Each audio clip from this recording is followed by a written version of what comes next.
noite.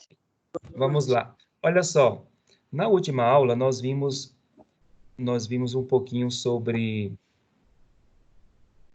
a contestação extrajudicial, que é uma peça muito usada, principalmente por advogados, e também o e-mail, outro instrumento também bastante usado por nós. A contestação, vimos que ela é registrada no cartório, né? E ela é indispensável, principalmente quando você quer dar ciência a alguém sobre um fato, sobre um objeto, sobre um contrato, sobre algo, alguma relação jurídica que existe entre vocês dois. Mas você não quer de imediato entrar com uma ação na justiça. Então você entra com a notificação extrajudicial no cartório de registro civil de documentos, e assim o oficial vai lá e diz: olha, fulano, você está devendo a Cicrano R$ 5.000 e tem até o dia 10 de maio para pagar. Ele vai assinar a notificação e, caso ele descumpra aquele acordo, você terá todo o direito de ir na justiça e pleitear o seu dinheiro que não recebeu. Beleza. Nós, desde que começamos teoria da argumentação, temos falado bastante sobre a petição inicial, porque, de fato, ela é a peça jurídica mais usada por todos nós, em qualquer área do direito ou em qualquer atividade. Sempre nós vamos pedir algo à justiça, sempre. Eu, delegado de polícia, sempre peço uma prisão preventiva, uma prisão temporária, eu peço uma interceptação telefônica, uma quebra de dados telefônicos, quebra do WhatsApp, de rede social, Facebook, Instagram. Sempre estou pedindo. Um advogado não é por menos, ele sempre está pedindo ao juiz. O promotor de justiça, ele também pede. Porque nós temos um princípio constitucional chamado princípio da inércia jurisdicional. Ou seja, a justiça ela é inerte, ela é morta, ela é parada. Ela precisa ser provocada para que se manifeste sobre aquilo que nós estamos pedindo, certo? Princípio da inércia jurisdicional. Iremos falar um pouquinho dele daqui a pouco. E a petição inicial é a peça mais importante. Porém, nós temos uma outra peça que também tem sua importância gigantesca, que é a contestação. Toda vez que alguém é processado na justiça, vai responder uma ação criminal, civil, trabalhista, tributária, ambiental, seja o que for, ela tem o direito constitucional de se manifestar. É o princípio da ampla defesa e do contraditório. E como é que ela faz isso no processo, na ação? Através da contestação. É o momento em que o réu, que é a parte contrária, irá se manifestar nos autos. Beleza. A terceira peça, muito também utilizada por nós, é a famosa apelação. Professor. Oi. Tem algumas pessoas aqui no grupo pedindo para que você possa aceitar aí. Já aceitei. Ok.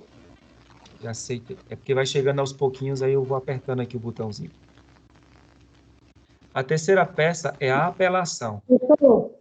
Toda vez que uma pessoa ela eu não estou vendo o slide, não. Libera aí para a gente. Já está liberado. Tá. Entre e saia novamente, já está liberado. Estou com medo de sair e não entrar mais, porque eu tenho dificuldade. Não, entre e saia novamente. É a sua internet. Se estiver gravada, tá bom. E faça uma oração, que resolve também, ajuda, viu? Não, estou vendo assim, se vai ficar gravada, eu vejo com o slide depois, né? Pronto, beleza. Tranquilo, obrigada. Valeu. Mas se quiser sair e entrar novamente, dá certo. A apelação é toda vez que uma pessoa ela perde no primeiro grau. Tem uma ação contra ela e tem uma sentença de primeiro grau contra ela. Por exemplo, alguém foi condenado a 4 anos de prisão. Ela acha que aquela pena foi injusta. Então, o recurso cabível é a apelação. A pessoa perdeu uma guarda compartilhada. Então, ela irá apresentar uma apelação, certo? Petição inicial, contestação e apelação. E nós vamos estudar à luz do CPC, que é o Código de Processo Civil.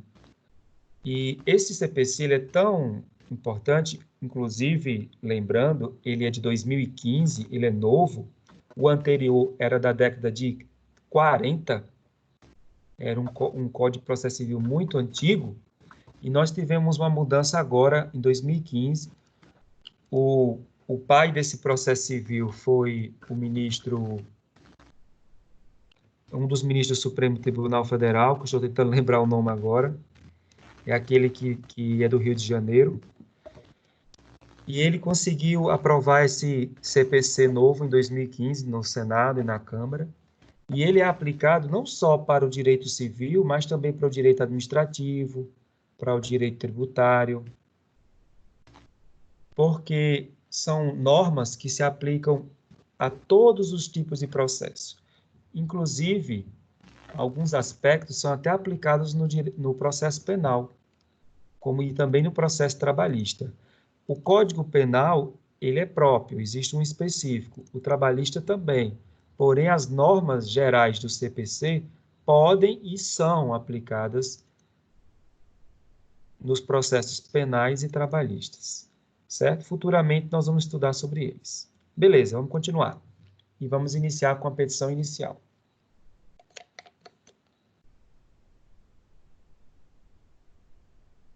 Eu falei desse princípio da inércia processual ou da inércia jurisdicional.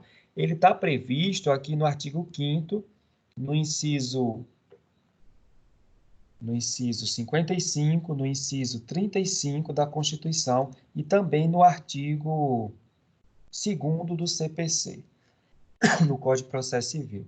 O que significa esse princípio? O Poder Judiciário, ele precisa ser provocado. Tem até uma expressão em latim, nemo iudex sine actore ine procedete iudes ex officio, ou seja, não pode haver juiz sem um autor. E a segunda expressão significa, o juiz não pode dar início a um processo sem que seja provocado pela parte. É isso. Um juiz não pode simplesmente iniciar um processo porque ele está vendo que uma mãe está precisando de uma guarda ou porque um crime aconteceu no seu bairro. Não. Ele precisa ser provocado por um advogado, pelo promotor de justiça. Um juiz não pode dar início a uma investigação criminal, uma investigação de natureza civil, ele precisa ser provocado. Não há juiz sem um autor e o juiz não dá início a um processo sem provocação da parte. Isso aqui é muito importante para começarmos a entender a petição inicial. Então, vejam quanto é indispensável para o ordenamento jurídico a figura do advogado, né? O advogado é importante para o triângulo autor, réu e juiz? Com certeza, porque é o advogado que vai apresentar ao juiz essa peça, essa petição. Nós vimos que a petição ela é um requerimento judicial complexo, não foi? Por que é complexo? Porque nós vamos apresentar os fatos, nós vamos apresentar os fundamentos jurídicos e os pedidos. E o juiz irá avaliar e ver se temos direito ou não ao que estamos pedindo. Muitas vezes, o que estamos pedindo não está de acordo com a lei. Ou não temos aquele direito previsto na lei. Ou é a outra parte que tem direito, né?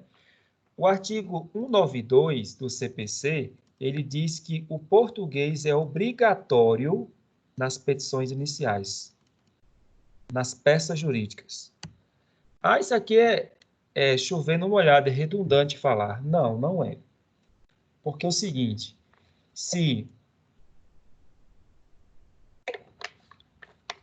você tem uma causa que envolve uma empresa americana, que tem sede no Brasil, uma filial no Brasil, e você precisa trazer alguns aspectos de um contrato, por exemplo, da empresa, que está em inglês, você precisará traduzir. e juntar aos autos aquela peça já traduzida por um tradutor juramentado, um tradutor que é cadastrado na justiça para fazer aquele tipo de trabalho. Você não pode simplesmente começar a usar expressões em latim ou inglês, alemão, italiano, de onde vem muito nosso direito civil, sem um controle, sem um limite. Não pode. O português é que deve ser usado, certo? E outra coisa importante é lembrar que usamos muito essas expressões autor e réu.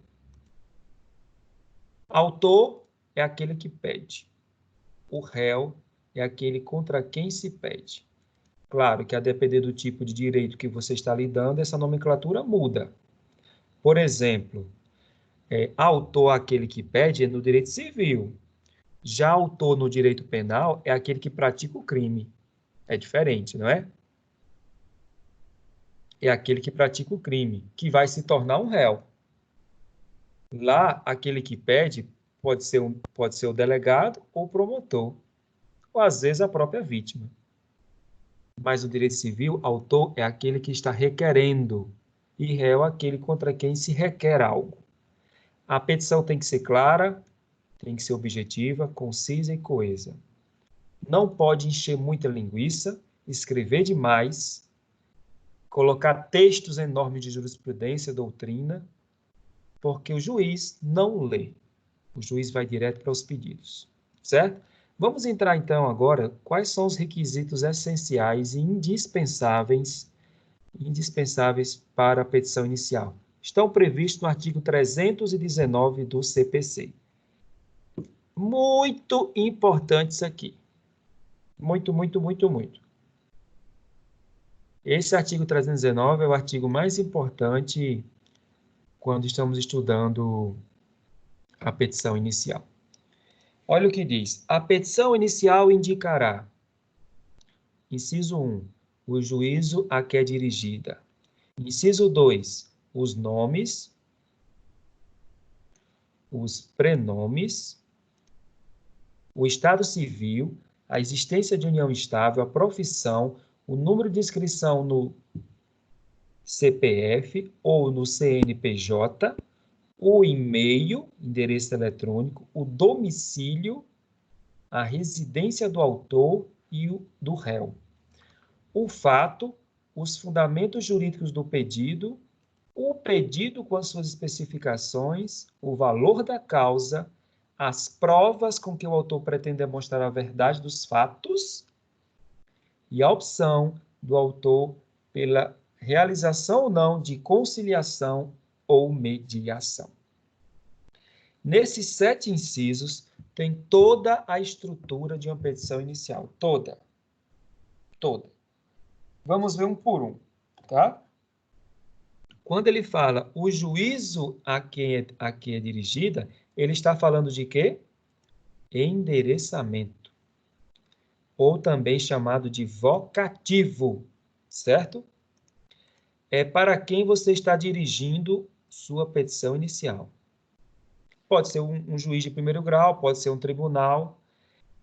Trata-se, na verdade, do que nós chamamos de juiz competente. É o juiz natural, princípio do juiz natural, que tem a ver com a competência do juízo. Por exemplo, imagine que um casal lá de Morro do Chapéu está brigando pela guarda de uma filha. E o advogado entra com uma ação de guarda aqui na Vara Civil, Vara da Família de Irecê. Eu pergunto, o juízo da Vara Civil de Irecê é competente para julgar esta ação? Sim ou não? Não. Não. Porque Morro do Chapéu possui comarca. Então, é a comarca de Morro do Chapéu que vai julgar aquela ação. Muito bem. Mas digamos que no meu mesmo exemplo seja um casal de São Gabriel. A Vara Civil da comarca de Irecê é competente para julgar o caso? Sim ou não? Sim. Sim, porque São Gabriel foi incorporada à comarca de Irecê. Então, a competência é exatamente critérios para distribuir os processos. Essas regras nós vamos estudar tanto no Código de Processo Civil, quanto no Código de Processo Penal e na Constituição. Se, por exemplo, há uma ação contra o prefeito, essa ação vai tramitar no Tribunal de Justiça, porque ele possui foro privilegiado, né? Se é uma ação contra um deputado estadual, é no Tribunal de Justiça. Se é contra um juiz, é no Tribunal de Justiça. É contra um desembargador, é no Superior Tribunal de Justiça, o STJ. E assim vai. São regras de competência. É um assunto extremamente difícil, mas quando você aprende, não esquece e vai usar constantemente. Uma coisa muito importante no endereçamento, não pode abreviar.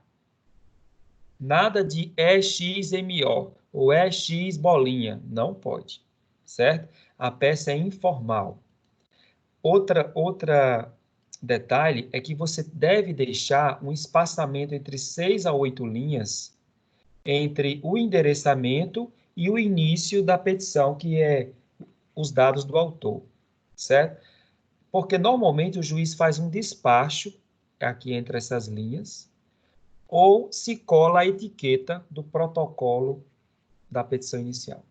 Vou dar exemplos aqui de diversos tipos de competência, de como você pode fazer o endereçamento. Observem aqui, ó.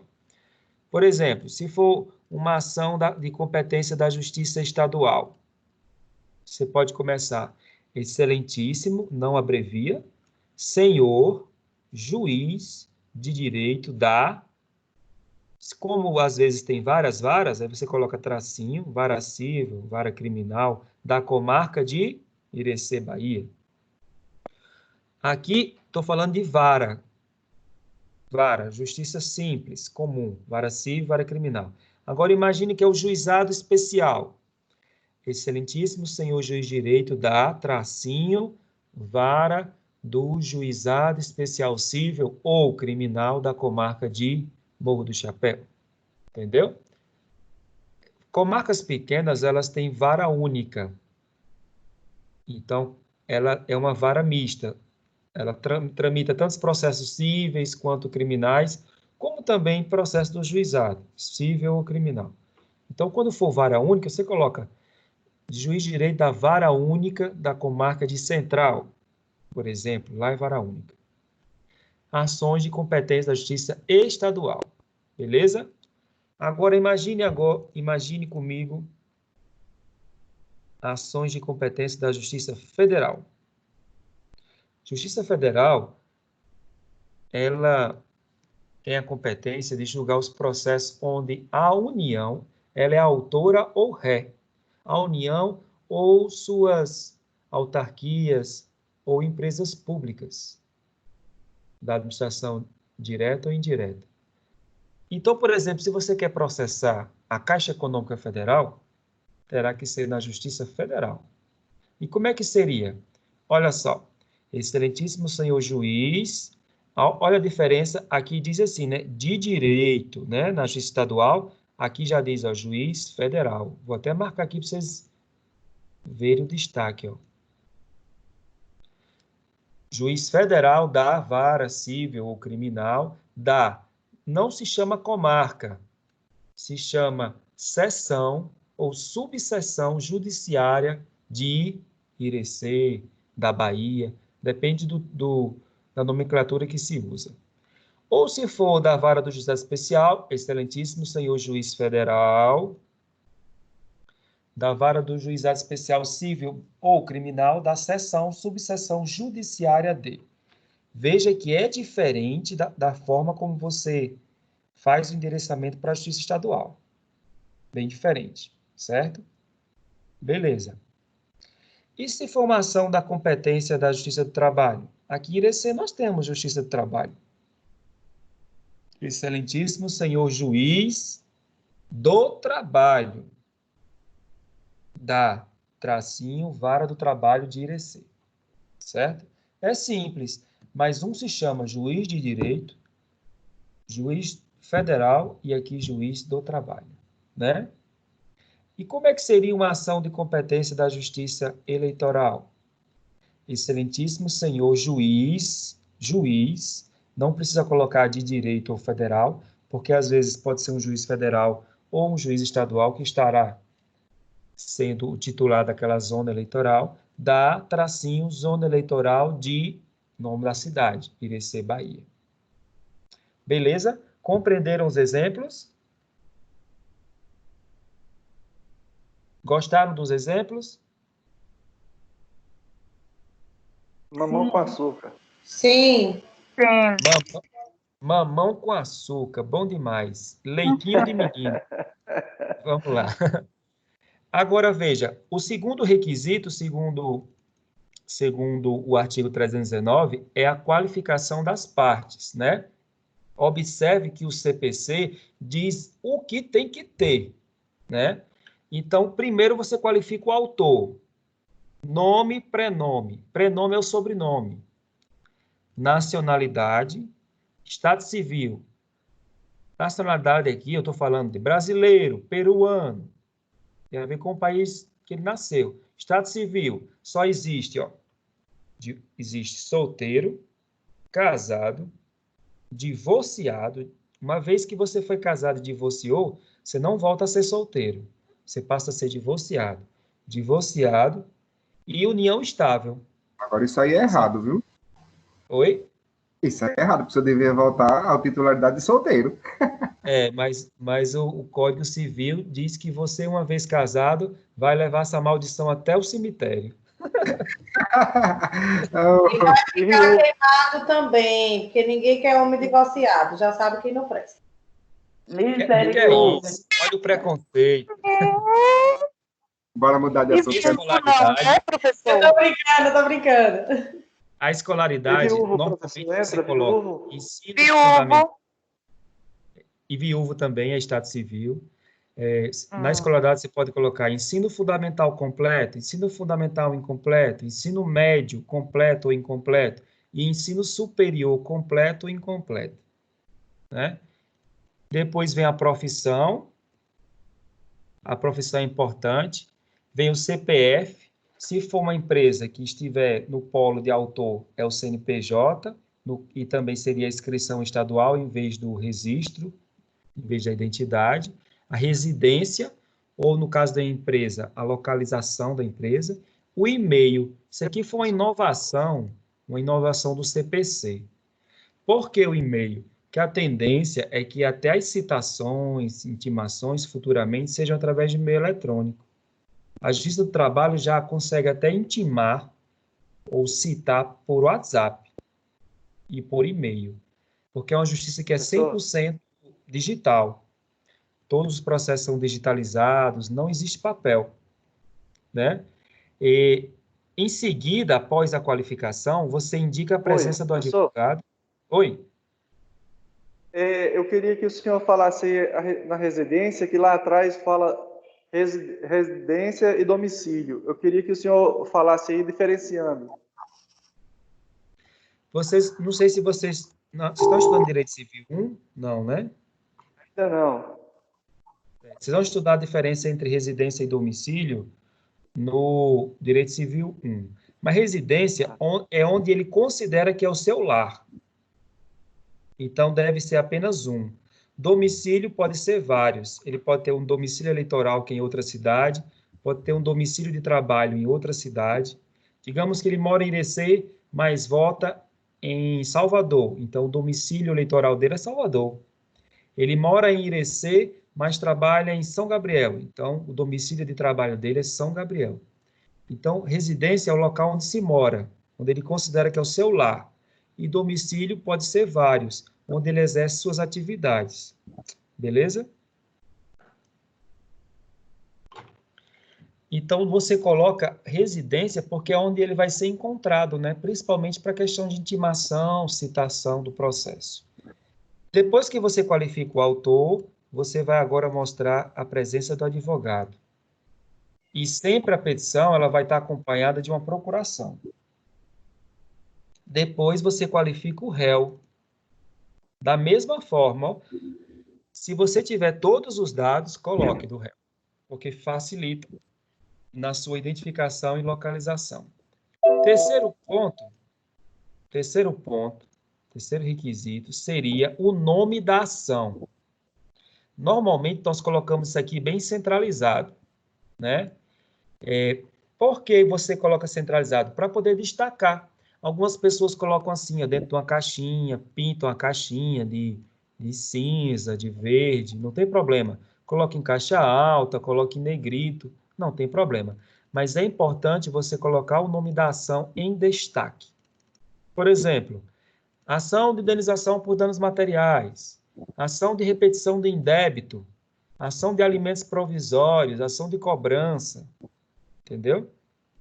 E depois que você identifica a ação, você sempre termina essa primeira página dizendo pelos fatos e fundamentos que serão narrados, expostos a seguir. Eu vou mostrar para vocês um exemplo, vocês vão compreender, né?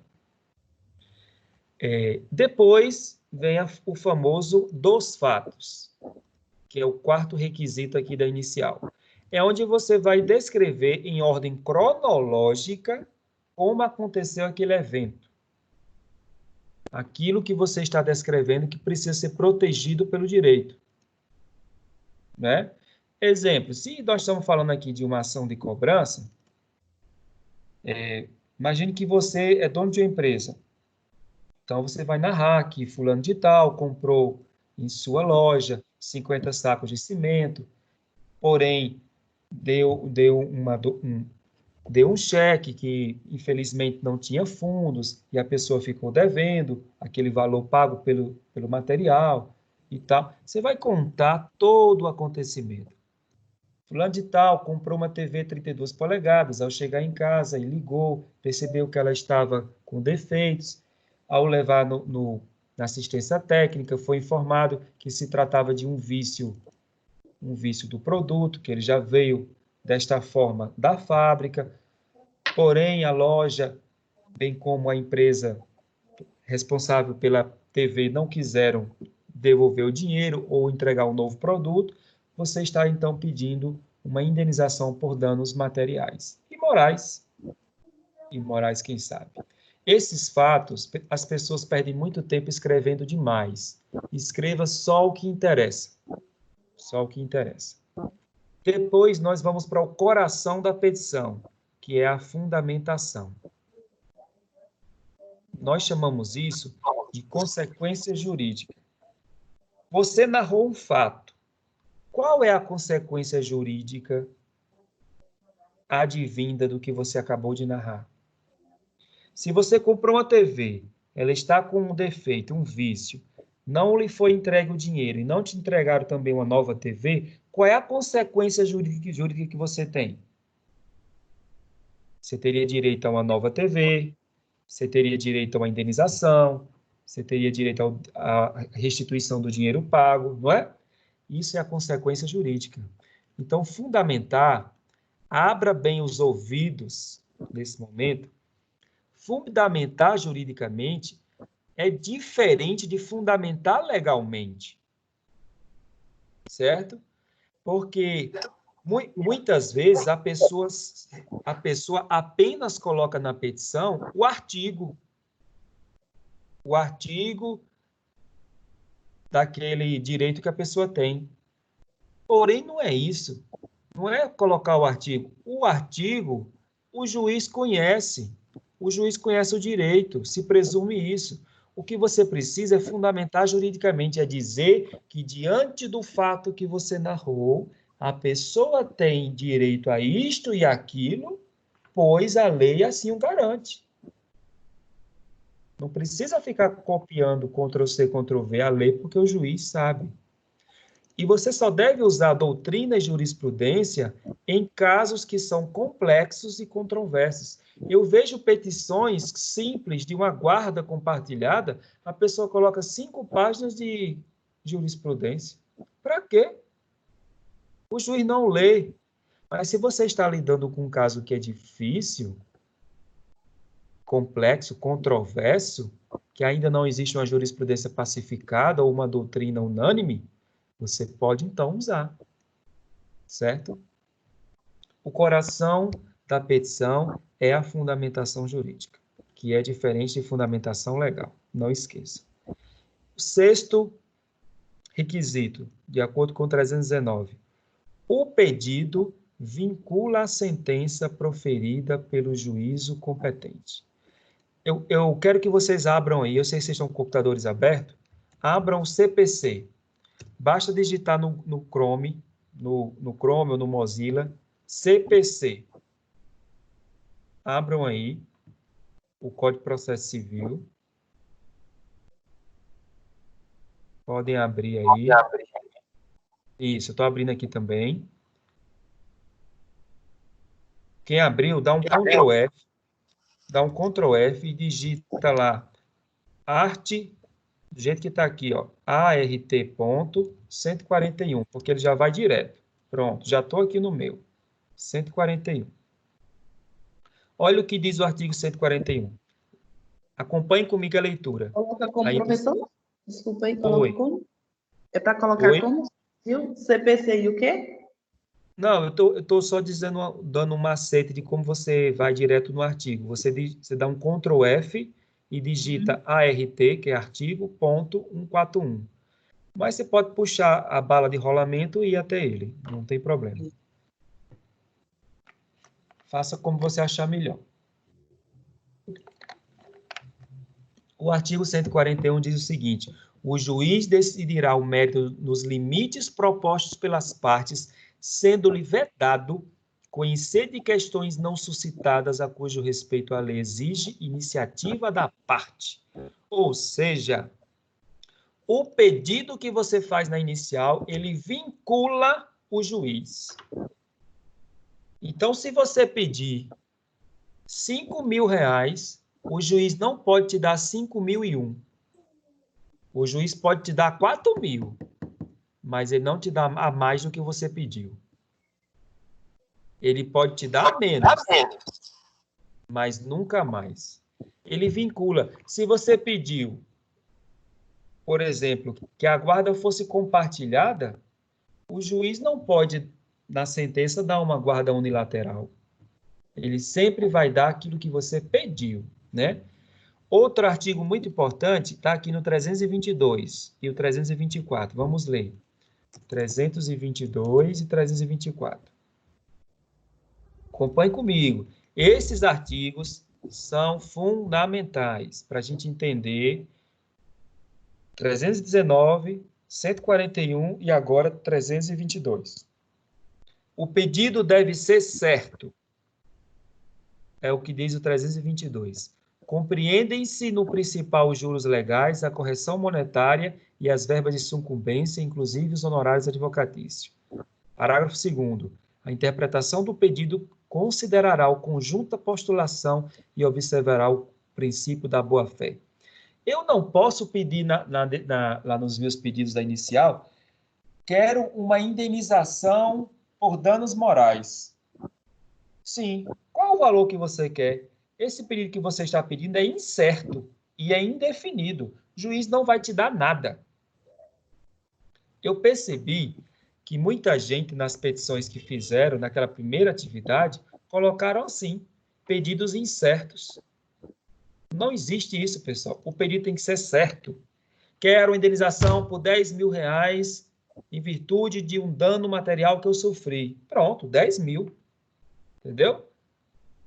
Quero a restituição de R$100.000 pagos em impostos indevidos à União. Pedido certo. E olha o que diz o 324 do CPC. Acompanhe comigo a leitura. Muito importante acompanhar a leitura do artigo. Se estivéssemos na sala de aula, todo mundo estaria com o vadimeco aberto. Então, vamos aprender a usar o CPC. 324. O pedido deve ser determinado.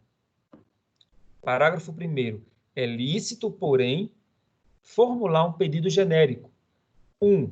Nas ações universais, se o autor não puder individualizar os bens demandados. 2. Quando não for possível determinar desde logo as consequências do ato ou do fato. 3. Quando a determinação do objeto ou do valor da condenação depender de ato que deva ser praticado pelo réu. Veja, o 324 reforça a ideia do 322 de que o período é certo e determinado. E ele dá as hipóteses que são exceções no parágrafo 1º, né? Você tem que dizer quanto você quer e determinar o que você quer. Sem você fazer isso, seu pedido não será apreciado pelo juiz, certo? Olha aqui o que diz aqui minha observação, voltando aqui ao texto. Pedido genérico é aquele determinável, somente será admitido nos casos do parágrafo 1º do 324, certo? Depois que você faz os pedidos, é que você vai finalizar a sua petição. Então, ela é uma sequência lógica do que você começou, os fatos. Você começou lá, vamos voltar um pouco mais. Começou no endereçamento, depois dados do autor, dados do réu, nome da ação, os fatos, fundamentação jurídica, também chamado do direito, e vem aí os pedidos. E sempre você começa os pedidos com essa expressão. Diante do exposto, ante o exposto, pelo exposto, requer. 2 pontos, aí você enumera os pedidos, né? Antigamente, no antigo CPC, era obrigatório você pedir a citação do réu. Hoje não é mais, certo? Porque o novo CPC, ele entende que é o judiciário que deve citar o réu, porque é um princípio constitucional garantido a ele do contraditório e da ampla defesa. Então, não é mais necessário pedir a citação do réu. Diferença entre citação e intimação.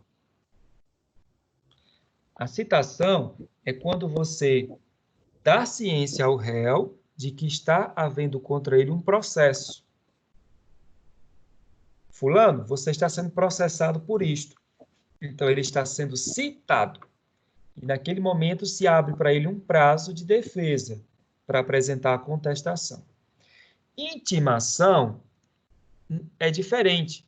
Depois que ele é citado, se ele tiver que ser cientificado de algum ato processual, de alguma coisa do processo, alguma informação que é importante para ele, será feita através da intimação. Fulano, você precisa apresentar o rol de testemunhas. Será feita uma intimação. Então, a intimação ela pode ocorrer 1000 vezes durante o processo. 1 milhão de vezes. A intimação. Citação só ocorre uma vez, no início do processo. Beleza. O artigo 291 do CPC, vamos ler ele, 291. 291. Acompanhe comigo. Povo teimoso, acompanhe comigo.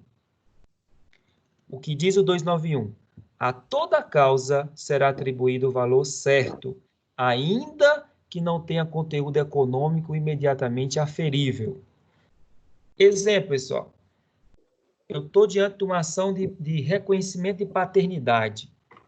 É possível eu reconhecer o conteúdo econômico?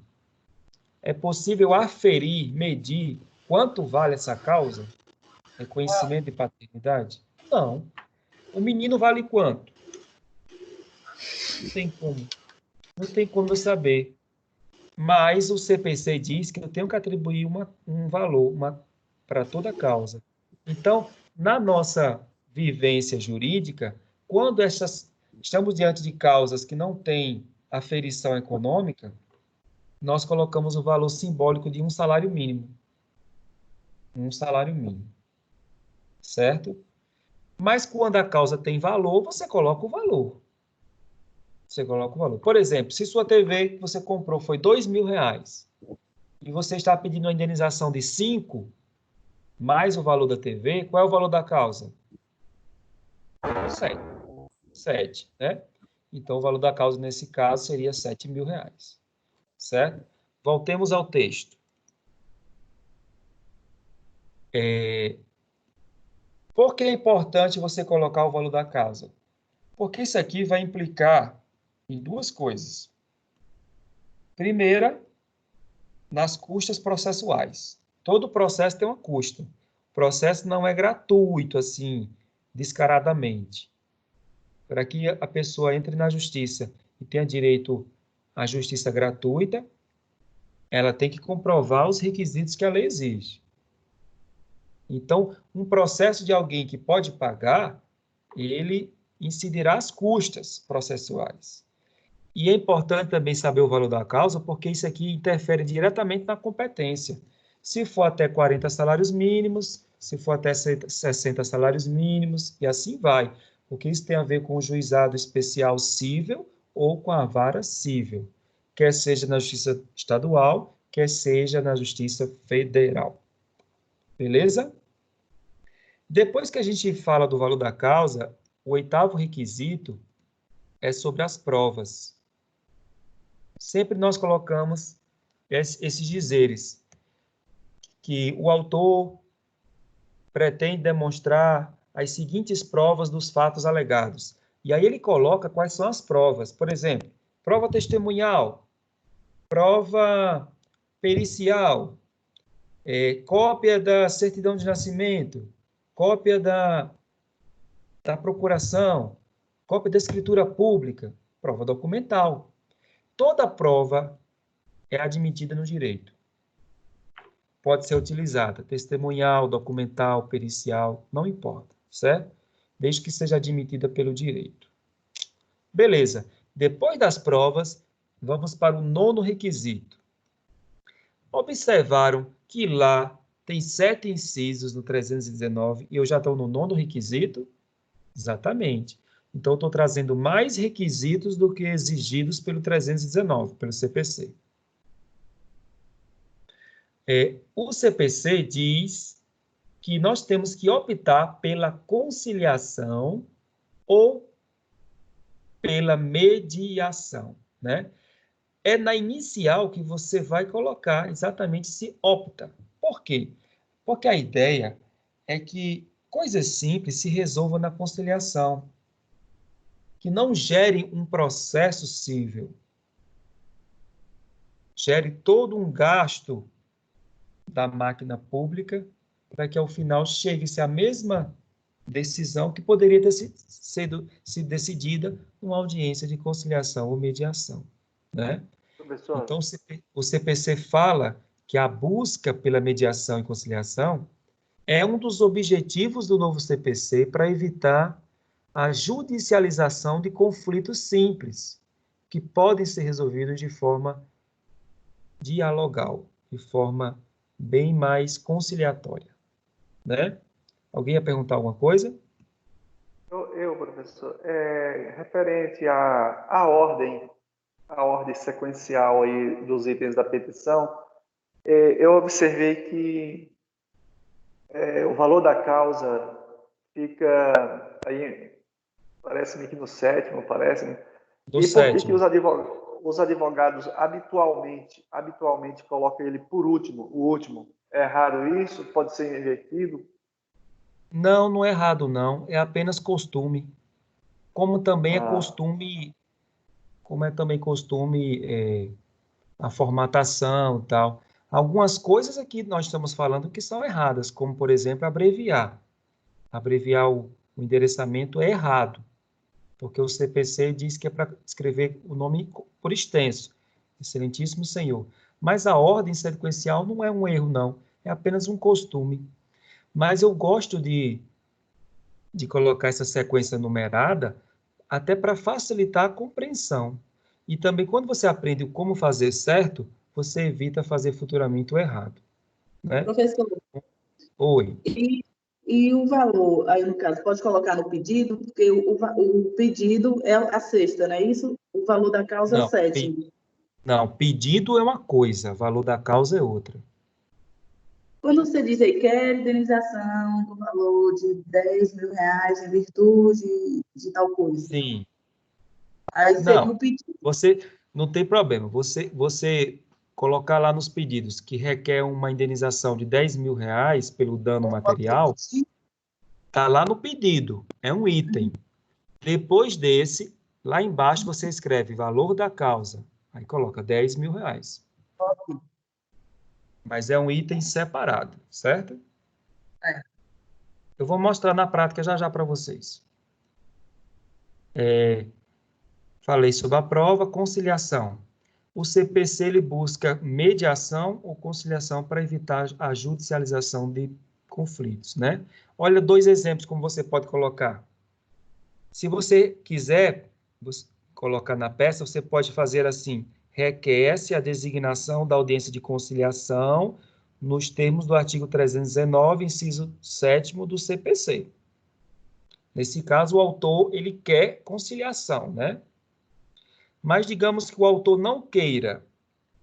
Então, você coloca requer-se, não seja designada, olha o não aqui, ó, a audiência de conciliação nos termos do 319, inciso 7 do CPC, pois, aí entra o pulo do gato, o detalhe. Quando você não quer conciliar, você tem que justificar, pois inúmeras foram as tratativas infrutíferas realizadas pelas partes através de seus advogados, conforme comprova os documentos anexos, mostrando que o ato seria infrutífero e atrasaria o andamento do feito. Então, veja que quando você não quer conciliar ou mediar, você tem que justificar. Certo? É o item número 9. Sobre o 9 ainda, quero falar um pouquinho sobre a diferença entre mediação e conciliação, que talvez algumas pessoas não saibam. Certo? É diferente? É sim. Na mediação, você vai ter uma terceira pessoa que vai facilitar o diálogo entre o autor e o réu, né? Essa terceira pessoa, ela tem que ser neutra e imparcial. Não pode ser um parente, um conhecido, um amigo. Normalmente, são pessoas designadas pelo tribunal. São pessoas que são contratadas pelos tribunais. São advogados formados, que já têm uma certa experiência, né? E o que é que o mediador ele faz? Ele facilita o diálogo entre o réu e o autor, para que eles dois é que construam a solução, né? É muito utilizada em conflitos que são multidimensionais ou complexos. Claro, essas pessoas normalmente, o autor e o réu, vão estar acompanhadas de advogado, porque não sabem lidar com os dizeres do direito, não sabem sequer o que estão pedindo. É um advogado que faz todo esse acompanhamento, ao lado do autor, ao lado do réu, e o terceiro ali, terceira pessoa, que seria o mediador, né? Ele não tem prazo definido, ele pode terminar ou não em um acordo, muitas vezes termina com acordo, e as partes têm autonomia para buscar aquela solução do conflito, né? Que seja melhor para cada um deles. Já a conciliação, ela é mais simples, mais restrita, e o terceiro aqui, ele é um facilitador. Ele, na conciliação, ele tem uma posição mais ativa. Ele busca trazer opções de resolução do conflito. É um processo mais consensual e o objetivo é a harmonização social e a restauração. No fórum que a gente vê mais as conciliações. A gente vê audiências de conciliação, porque o advogado, ele está ali e acaba oferecendo diversas opções ao autor, ao réu. Às vezes o autor propõe algo, o réu propõe também, mas não chega a um acordo, aí o conciliador entra e propõe uma terceira via que acaba sendo aceita pelas partes. Certo? Professor, tem volta um pouquinho aí na mediação. Voltei. Esse último ponto é um procedimento estruturado, não tem um prazo definido. Ou o que seria esse prazo definido? Não tem um prazo definido porque essa mediação ela pode acontecer, por exemplo, durante todo o processo. Durante todo o processo, as partes podem escolher um mediador para poder fazer esse intercâmbio entre o autor e o réu, para que eles cheguem à solução. Já a conciliação, ela tem um prazo, ela começa e termina. Normalmente, você vê que a prática é de 30 minutos. Entra na sala já tem ali o conciliador, está o autor, está o réu, já chega a um acordo. Se não chegar a um acordo na conciliação, no juizado especial civil e criminal, aí já parte para a segunda fase, que é a sentença do juiz. Então, a mediação ela pode ocorrer durante todo um processo. Ah, fica em aberto, né? Fica em aberto, exatamente. Já a conciliação não, ela é fechada, começa e termina naquele momento. Você vê que em 20, 30 minutos, uma audiência dessa já tem acabado, com ou sem acordo, né? O elemento número 10 é o último, é o fechamento, o fecho, que a gente vai terminar com a expressão nestes termos, pede deferimento. E aí você também vai colocar o local, data, nome e assinatura do advogado. Claro que precisa colocar embaixo a inscrição da OAB. Tem que colocar o número de inscrição da OAB, certo? É importante que o nome e o número da OAB fiquem centralizados, certo? Petição inicial, tudo bem?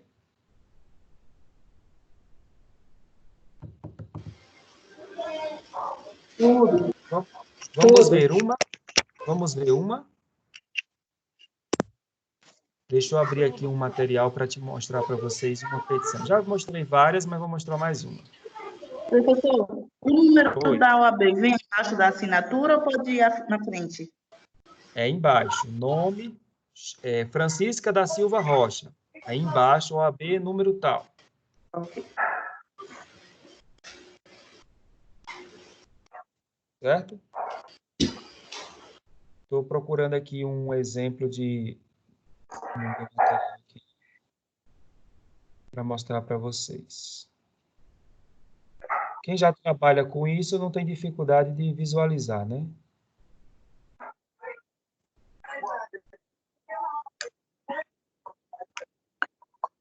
Escalação. Ah,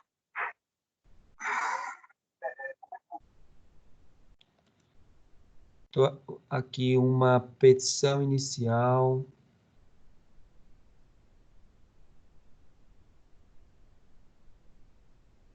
Deixa eu ver essa daqui.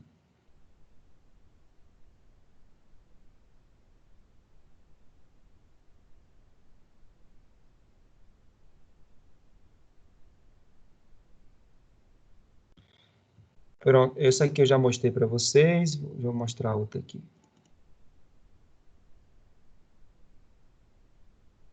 Pronto. Já estão vendo o PDF? Não. Espera aí que vai não, aparecer. professor. Beleza, vai aparecer agora.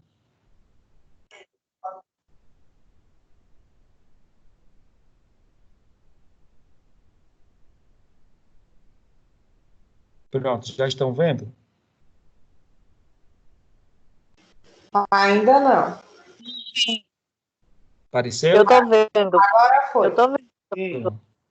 Pronto, olha só, aqui é um modelo de petição inicial. Sim, Essa eu tô petição aqui é de presidente Temer, na época, vezes Joesley de Batista. Observem que aqui nós temos... Como é que se chama isso aqui, pessoal? Endereçamento, vocativo. Endereçamento. O vocativo. Endereçamento. Observem que entre o endereçamento e o início, que é os dados do autor, nós temos aqui mais ou menos 8 espaços. Aquilo que eu falei, é onde se coloca o despacho do juiz ou o protocolo. Esse espaço, Esse recurso que ele professor, usou, Sim, esse espaço, ele é 8 mesmo, ou ele pode ser, por exemplo, 10? De 8 a não, 10? ele é entre... Se você colocar 10, vai ficar muito estranho esteticamente. Então, é entre Aham. 6 e 8. Certo. Certo? esse recuo aí, Lembre-se, professor, que ele coloca normalmente a gente usa Time New Roman, Arial, fonte 12. E as margens é 3322. Deixa eu continuar, depois vocês fazem as perguntas. Esse recuo aí do primeiro parágrafo, o senhor falou. Vamos lá, depois eu vou tirar as dúvidas. eu vou falando, talvez já sejam as dúvidas de vocês. Beleza. Observe, ele usou aqui, ó, deu um recuo de alguns centímetros. Aqui não tem problema, você pode usar ou pode começar aqui. Eu normalmente gosto de começar na margem esquerda. Eu acho que fica visualmente melhor. Veja aqui, tem o nome do autor, ó. Aí depois nós temos os dados dele. Até aqui é os dados, ó. Até aqui, tá vendo? Aí tem essa frase que é importante, ó. Vem por meio do seu advogado. Dado específico, ou conforme procuração em promover ou apresentar, né? Aí ele colocou a fundamentação jurídica, ó, a fundamentação legal, artigo 5º, 186. Isso aqui é legal porque mostra que você vai basear a sua petição nestes artigos. E aí depois ele colocou o nome da ação. Veja que ele colocou em negrito, caixa alta e centralizado. Poderia ter colocado aquela caixinha, certo? Poderia. O nome da ação, que é uma ação por danos morais. Depois vem quem? O réu. Então, sempre começa assim, ó, em face de. Aí vem o nome do réu. Os dados do réu, ó, vem até aqui, ó. O cara é tão chique que o endereço dele é... Essa petição é real, viu? O endereço dele é Nova York, nos Estados Unidos. O cara é importante. Nós estamos falando de uma das maiores empresas de proteína animal do mundo. E aí vem essa frase que finaliza essa primeira parte, ó. Pelos motivos a seguir expostos. Pelos motivos trazidos a seguir, tanto faz. Aí vem dos fatos, né? Ele colocou centralizado, mas você pode colocar aqui na margem e pode colocar até um número 1, dos fatos, certo? Ele traz vários fatos, ó, que são reportagens que a revista Época estava trazendo sobre esse caso de corrupção entre a JBS e o presidente. Ele trouxe uma preliminar, porque ele queria mostrar que realmente a competência era daquele juízo que ele estava impetrando, apresentando. Aí vem aqui o 2, ó, fundamentação jurídica, tá vendo? Aí coloca aqui também, ou centralizado, tanto faz. Eu gosto de colocar no canto e numerar. No caso, seria número 2. Depois da fundamentação jurídica, vem os pedidos, né? Número 3. Vamos achar. Ó, pedidos. Número 3. Veja que ele enumerou os pedidos, ó. Ele enumerou. Olha uma coisa interessante. Ele falou sobre a audiência de conciliação aqui nesse parágrafo dos pedidos. Alguns colocam aqui. Eu gosto de colocar depois dos pedidos. Pedido é pedido, conciliação, valor da causa é uma coisa e prova é outra. Então, ele colocou o A, citação. Veja que é desnecessário, né? Nós vimos agora há pouco que não precisa mais citar o réu, porque o CPC diz que isso é uma atribuição automática do judiciário. Ele pediu a procedência do pedido, que no caso é a indenização por danos morais, e pediu também a condenação em pagamento dos honorários e das custas. Aí vem a questão das provas, que eu falei, ó. Provas, né? Tem que ter. Depois ele falou sobre a questão das intimações que devem ser feitas no escritório do advogado. E aí ele finaliza com o valor da causa, ó. Dá-se à causa o valor de 100 mil. Aí vem local, data, nome do advogado, OAB e assinatura. Pronto, essa petição é perfeita. Tem todos os requisitos que a gente viu. Certo? Gostaram dela? Sim. Beleza. Alguma dúvida sobre ela é bem grande. Alguma dúvida sobre a petição inicial? Porque aí eu vou passar para contestação. Não, no caso aí não apareceu a conciliação, porque ele já colocou dentro dos pedidos, ou Ele colocou nos pedidos, ele disse assim, que o autor não tinha interesse em conciliar, ele colocou lá nos pedidos, no parágrafo, mas poderia ser depois dos pedidos. O ideal é que seja depois. certo. Beleza? E aí, aqui, Temos conciliação. uma contestação em tempo real, né? Essa conciliação viria com o número 4 ou não precisaria? Não, esses parágrafos, você só enumera 1, 2, 3, que é dos fatos, fundamentação jurídica e dos pedidos. Após os pedidos, cada um fica num parágrafo.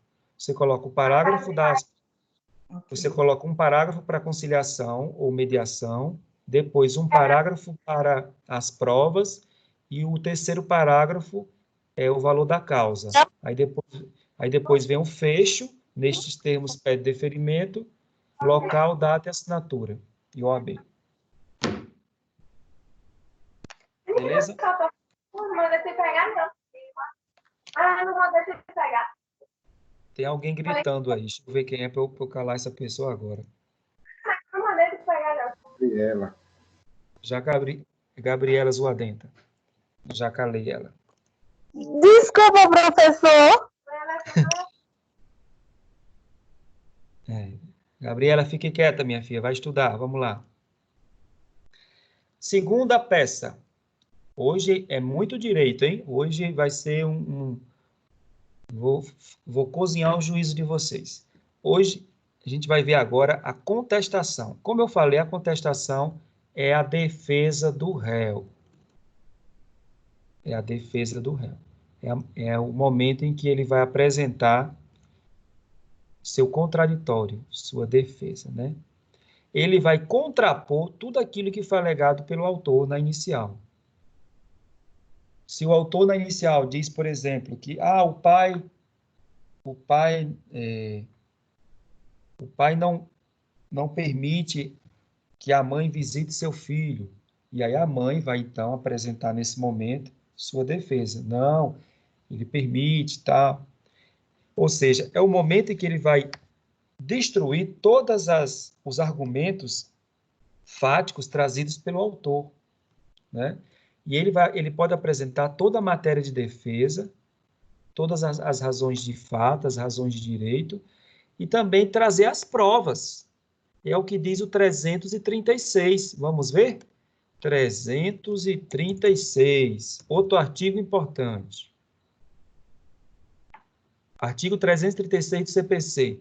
Incumbe ao réu alegar na contestação toda a matéria de defesa, expondo as razões de fato e de direito com que impugna o pedido do autor e especificando as provas que pretende produzir.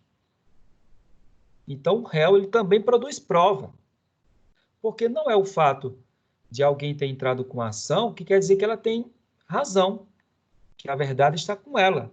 Possa ser que esteja com o réu, não é verdade?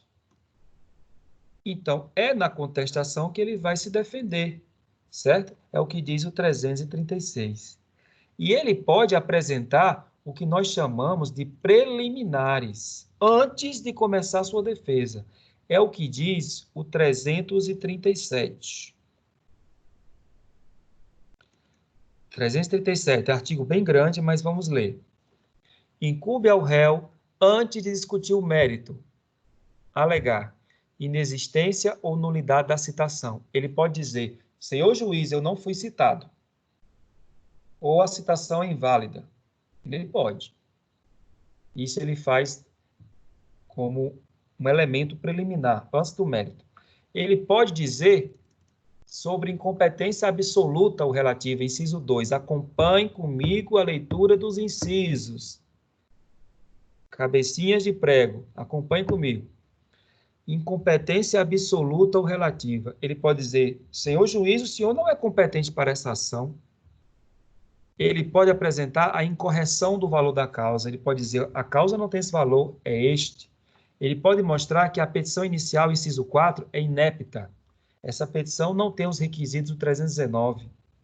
Ele pode dizer que ela é perempta, ou seja, que já passou o prazo da pessoa apresentar a inicial, que é a perempção. Ou ele pode dizer que há litispendência. O que é litispendência? Que já existe um processo na justiça sobre aquele mesmo objeto, aquele mesmo fato. Ou sétimo, ele pode falar de uma coisa julgada. Ele pode dizer, não, este fato já foi discutido na justiça em um processo, já transitou em julgado.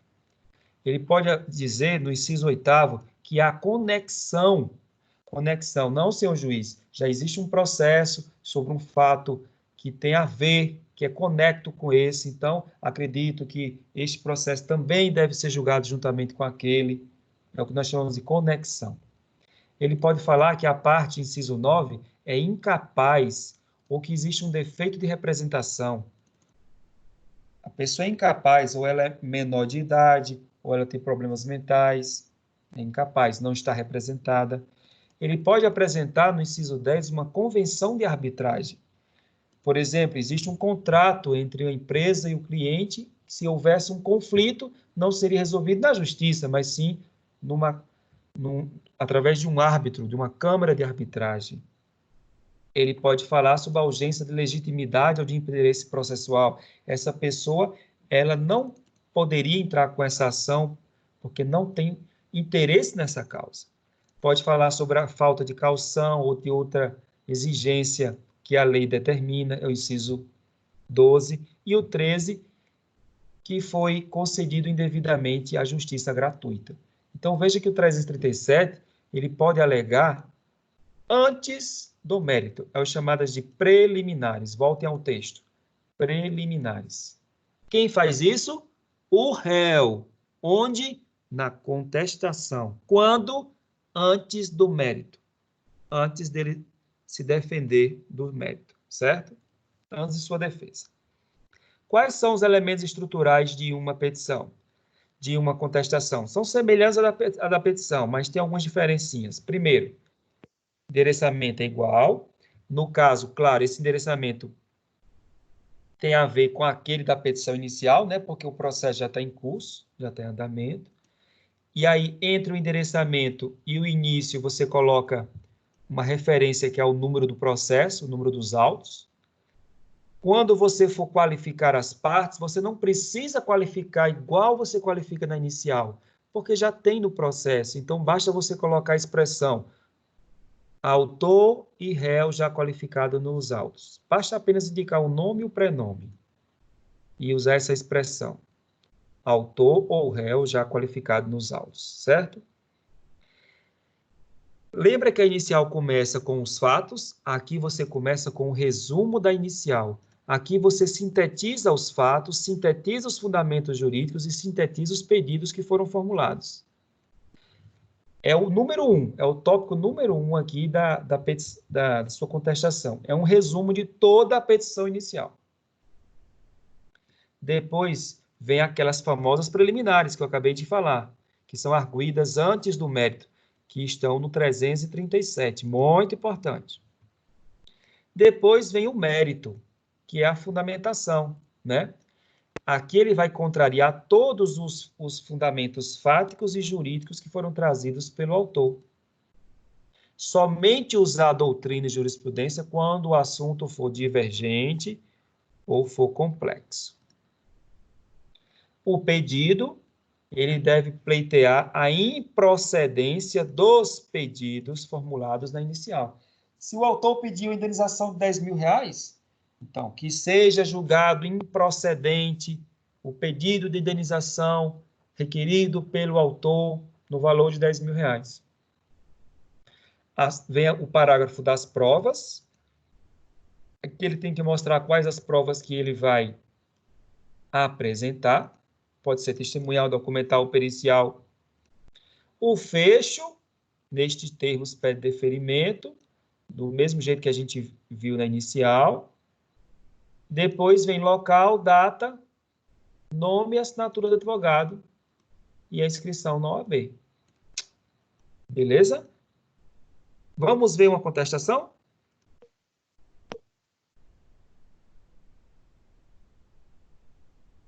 Tudo bem? Alguma pergunta sobre contestação enquanto eu abro aqui o arquivo?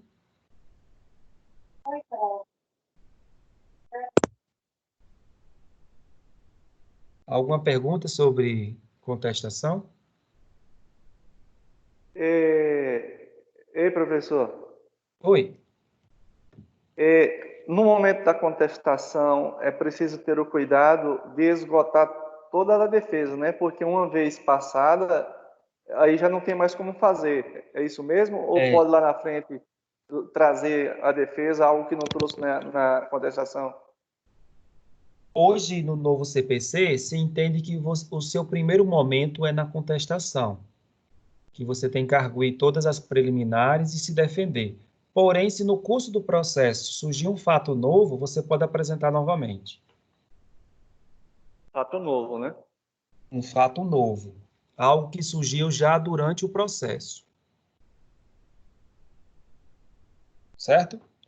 Vou mostrar para vocês aqui uma contestação aqui, bem legal, que eu encontrei na internet, boa toda.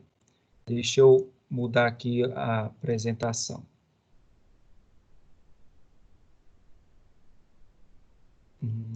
Modelo de contestação. Pronto. Já está aparecendo aí? Sim.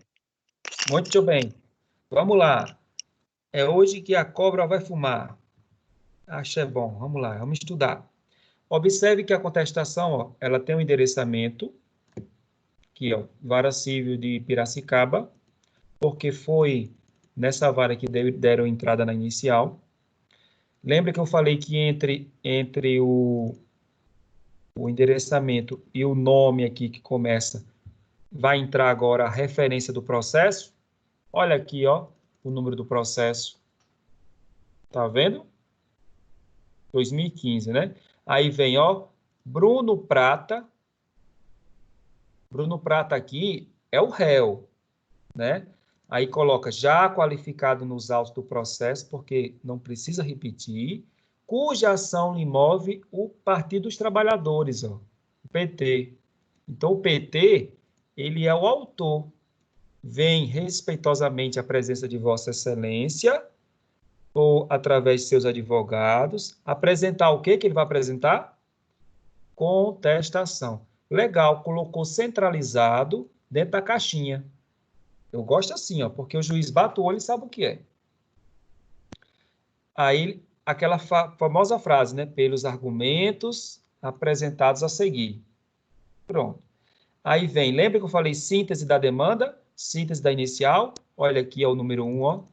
Síntese da inicial. Ele vai apresentar todo o resumo dos fatos, da fundamentação jurídica e dos pedidos trazidos pelo autor. Depois, o 2 aqui, ele colocou já da realidade dos fatos, porque ele já está trazendo o mérito, já está contestando, e ele chamou dessa forma, pode ser chamada também, você pode chamar de do mérito, não tem problema. Aqui tem a ver com denúncias de corrupção que esse jornalista fez contra o PT, e aí o PT está pedindo indenização contra ele, né? Ó, a contestação trazendo uma por uma, ó.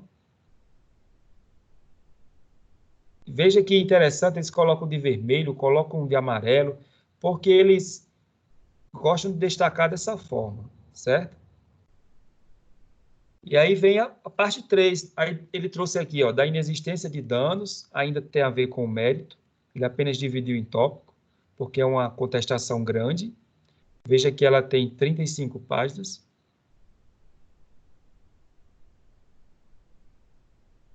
E aí nós chegamos nos pedidos. Ele vem falar aqui da redução da indenização, também ainda tem a ver com o mérito, e aí vem conclusão e pedidos, número 5. Olha o que eu falei, ele pede a improcedência do pedido, ó. Certo? Pediu a improcedência do pedido. Lembre-se que aqui é o réu que está se defendendo. E aí vem a questão das provas, lembra que eu falei das provas? E vem o fecho, nestes termos pede deferimento, local, data e assinatura dos advogados e os nomes. Pronto.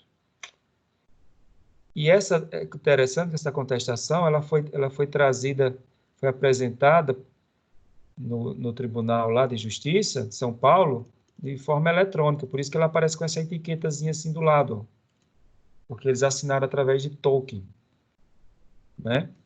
Essa é uma contestação. Tem o resumo, tem o mérito, tem o pedido da improcedência e tem o fecho. A apresentação das provas, aqui é a prova que ele fala, ó, prova oral das provas trazidas pelo réu, o fecho, local, data, assinatura. Veja que não difere muito da estrutura da inicial, só o conteúdo em si mesmo. Beleza? Beleza de Creuza? Vamos voltar agora para o nosso texto e finalizar a aula falando sobre apelação. Tudo bem, pessoal? Alguma pergunta sobre contestação? Ainda não. Mas o exemplo que eu trouxe é legal. Vocês podem procurar vários exemplos na internet. Modelos de contestação, novo CPC. Certo? Tem várias. Eu vou mandar para o William, que é o líder da turma, um modelo, um manualzinho de petições que eu tenho, muito bom, que tem os principais modelos de inicial, contestação, já de acordo com o novo CPC, certo? Como elaborar um inicial, como elaborar uma contestação, de acordo com o novo CPC. Quem quiser, ele é um material em PDF, vou mandar para ele, para o e-mail dele, e aí ele divulga no grupo para vocês, e quem quiser pode ter esse material de apoio. É muito bom. Lembrando que a segunda fase da prova da OAB é uma peça jurídica. Normalmente é uma petição, ou uma contestação, ou uma apelação. Então, veja a importância de se estudar a peça jurídica desde o primeiro período, porque você vai martelar isso na cabeça até o 10º, para aprender e fazer com perfeição na prova da OAB, ou numa prova para juiz, promotor, delegado, defensor, analista. Beleza? Professor, Oi, amor. o senhor pode repetir a prova da OAB, o que cai? A peça? Cai petição inicial, cai contestação e cai muita apelação também, um recurso. Exatamente o que a gente está estudando hoje. Obrigada. Apelação. O que é a apelação? A apelação, ela é um recurso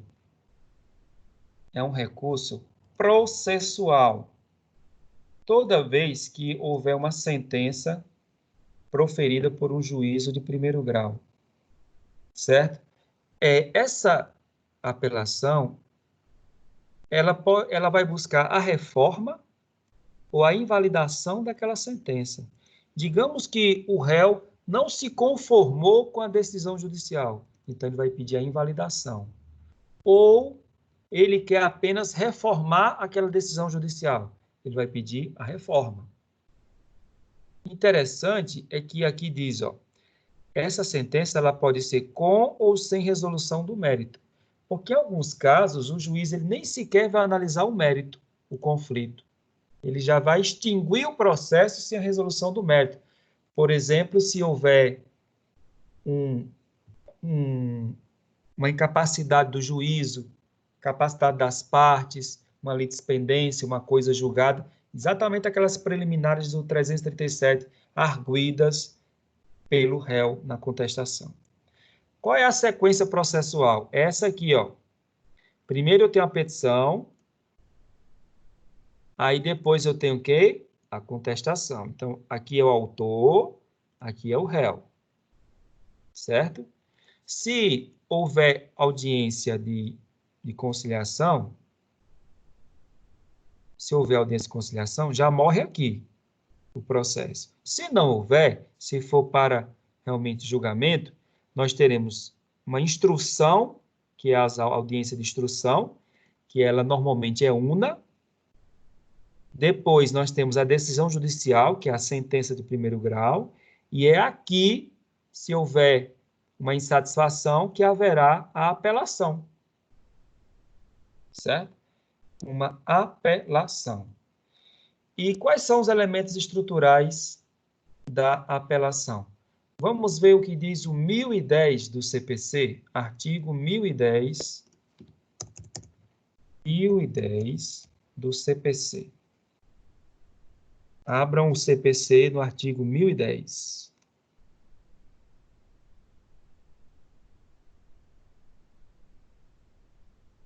Olha o que diz. A apelação ela é composta, 1010. A apelação interposta por petição dirigida ao juiz do primeiro grau conterá os nomes e a qualificação das partes. 2. A exposição do fato e do direito. 3. As razões do pedido de reforma ou decretação de nulidade. E 4. O pedido de nova decisão. Parágrafo 1º. O apelado será intimado para apresentar contrarrazões no prazo de 15 dias. Se o apelado interpuser apelação adesiva, o juiz intimará o apelante para apresentar contrarrazões. Parágrafo 3º, após as formalidades previstas no parágrafo 1º e 2º, os autos serão remetidos ao tribunal pelo juiz, independentemente de juízo de admissibilidade. Então, a apelação, ela é apresentada ao juiz de primeiro grau, e é ele que remete ao tribunal, conforme diz o parágrafo 3º do 1010, certo? Então, quais são os elementos estruturais? A apelação, ela tem duas petições. Atenção para isso. Tem duas petições.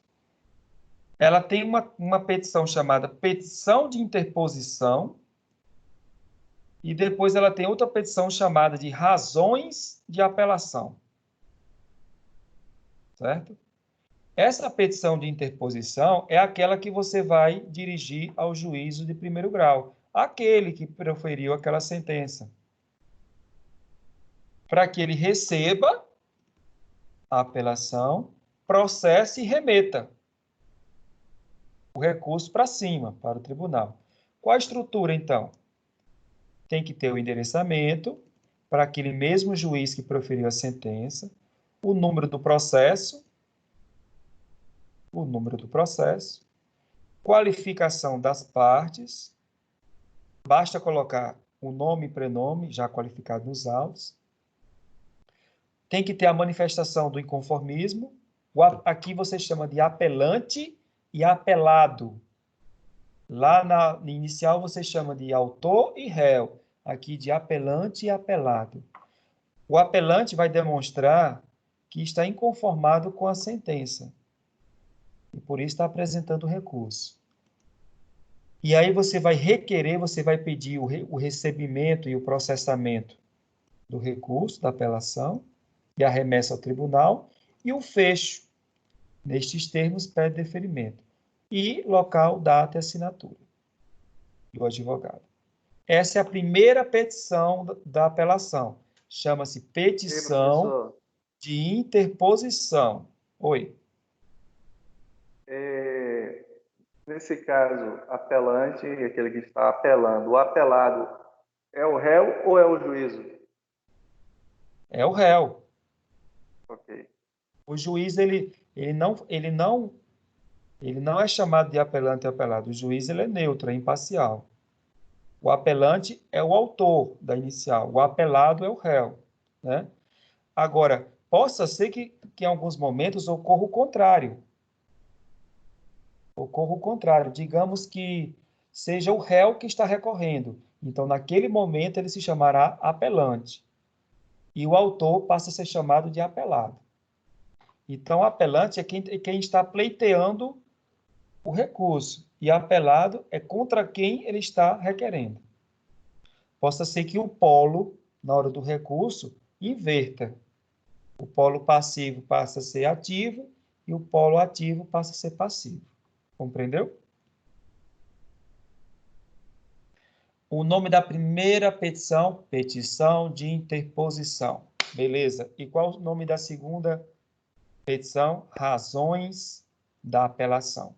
Aqui, o endereçamento não é mais para o juiz de primeiro grau, é para o Tribunal de Justiça, no caso da Justiça Estadual, ou para o Tribunal Regional Federal, no caso da Justiça Federal, ou o Tribunal Regional do Trabalho, ou o Tribunal Regional Eleitoral. Os tribunais.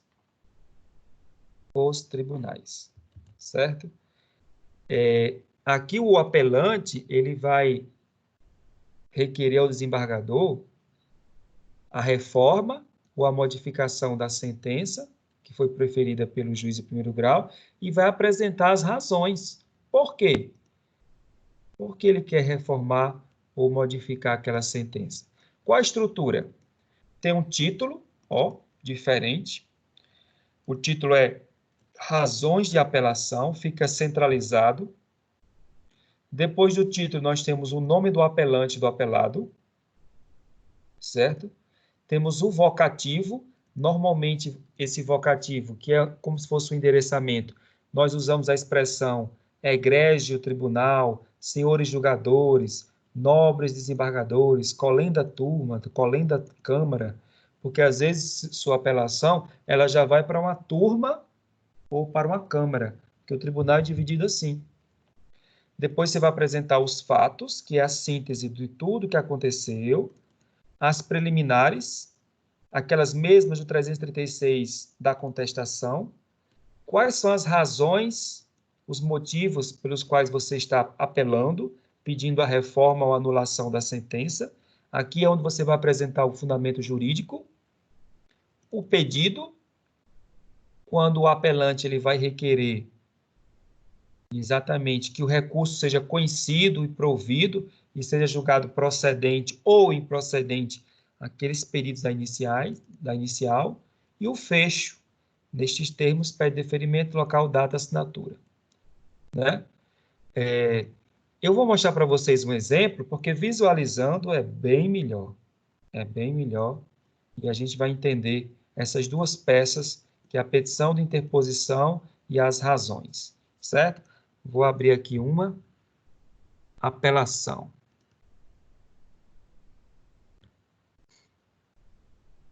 Modelo de apelação.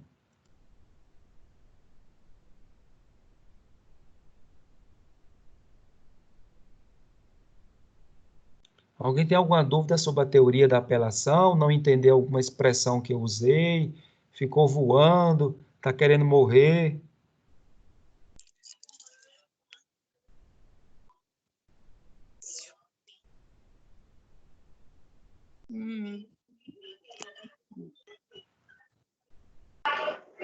Já estão vendo a petição?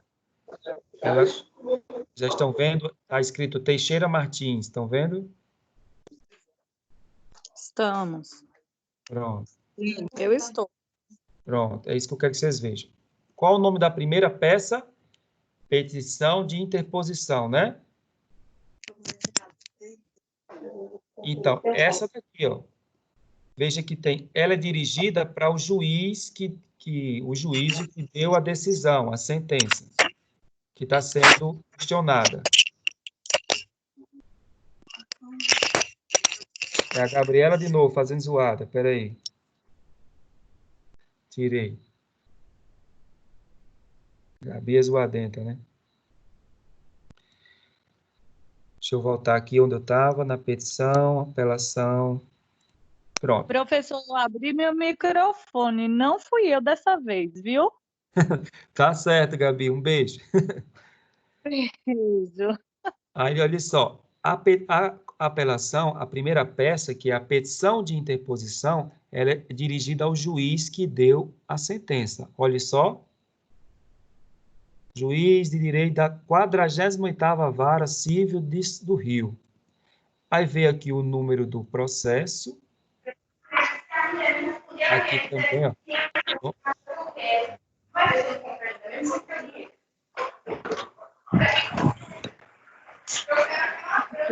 Espera aí. O número do processo. Depois aqui os dados, ó. E aí vem o nome, né, de quem está apelando, ó. Luiz Inácio Lula da Silva é o apelante. Veja que tem a expressão já qualificada nos autos, ó. promovida em face de Ascânio, Joaquim, são os apelados, né? Vem interpor, recurso você não apresenta, você interpõe. Interpõe, ó, tempestivamente, porque está dentro do prazo. Recurso de apelação, veja que está centralizado dentro da caixinha, contra a sentença de folha tal, pelos motivos a seguir expostos. E aí ele vai apresentar rapidamente os motivos. Ele vai explicar aqui os motivos, certo? Porque ele está interpondo. Lembre-se que essa primeira peça é feita para o juiz que deu a sentença.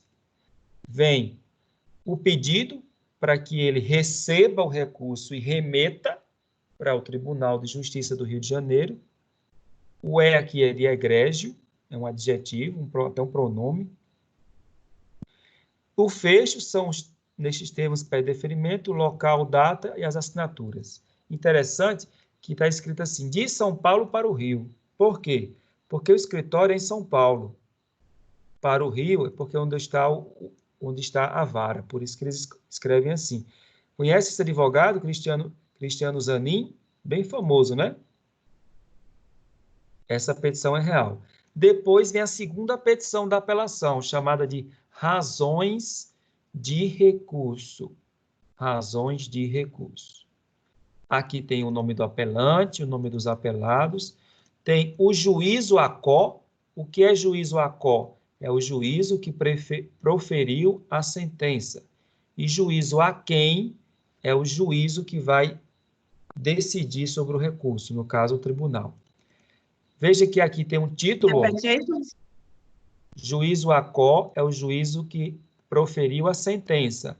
Juízo aquém é o juízo que vai julgar a apelação, que será um tribunal. Temos o título, depois tem o vocativo, egrégio Tribunal de Justiça, colenda Câmara, ínclitos julgadores. Ó.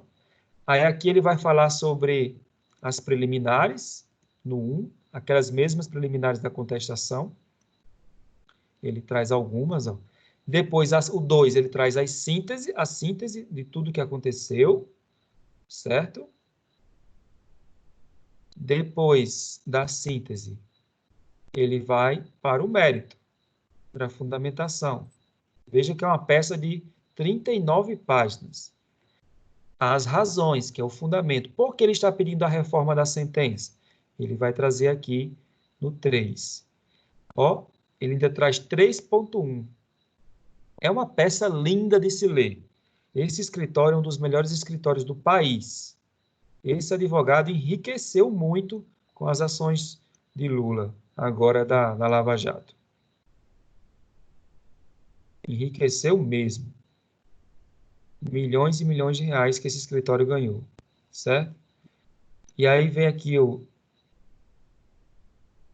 1.3, já está no 1.3, e até o final, que é quando ele vai trazer aqui, ó, 3.2, trouxe até um parecer de um desembargador dentro do recurso, e vem o final, o 4, os pedidos sobre a reforma da sentença.